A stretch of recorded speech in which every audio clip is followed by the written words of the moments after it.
3/4 документке 3/4 фото керек документке мысалы да. Бірақ сізде фото телефоныңызда или компьютеріңізде болуы мүмкін да. Мысалы бір фото, любой фото.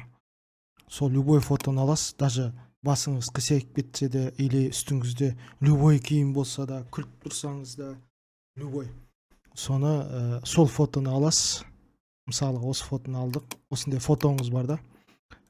Осындай не жазамыз? Промпт. Мынау қысқаша түрі, мынау толық түрі. Мына қысқаша жазсаңыз да болады осылай. Мысалы мен мына ұзын промптты аламын. И Gemini деген сайтқа кіреміз. Или Google жазсаңыз болады, Gemini деп та. Осылай. И Gemini'ге кіресіз осылай. Сосын плюсті басамыз, мына плюсті. Сосын загрузить файл дейміз. Принять.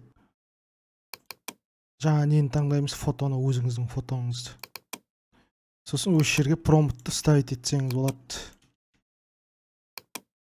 И дополнительно жазсаңыз болады, мысалы, любой костюмның цветі қандай, галстуктың цветі қандай, артындағы фонның цветі қандай, сосын серьезный болып тұрсын ба, қандай костюм, соның бәрін айтуға болады осы жерде, жазуға болады.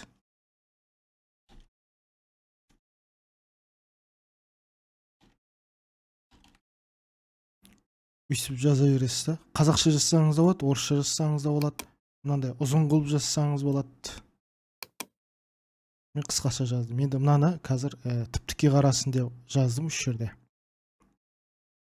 Жоқ, мына жерге жазсаңыз болады, тіп-тіке қарап тұрсын, егер басы қисайып кетсе, сделай ровно деп та, сөйтіп жазсаңыз болады.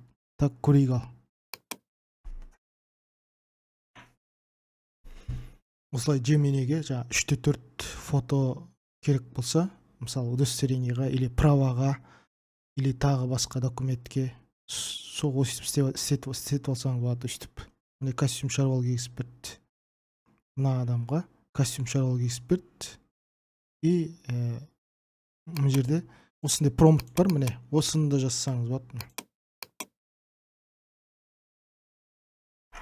Давай осыны жазып қарайық. Қазақша жазсаңыз болады. Не обязательно мынаны алып копировать етіп тастайды. Просто ойыңызға, мысалы 3/4 фото керек дейсіз, сосын артында фон белый болсын деп айтасыз. Сосын міне шықты.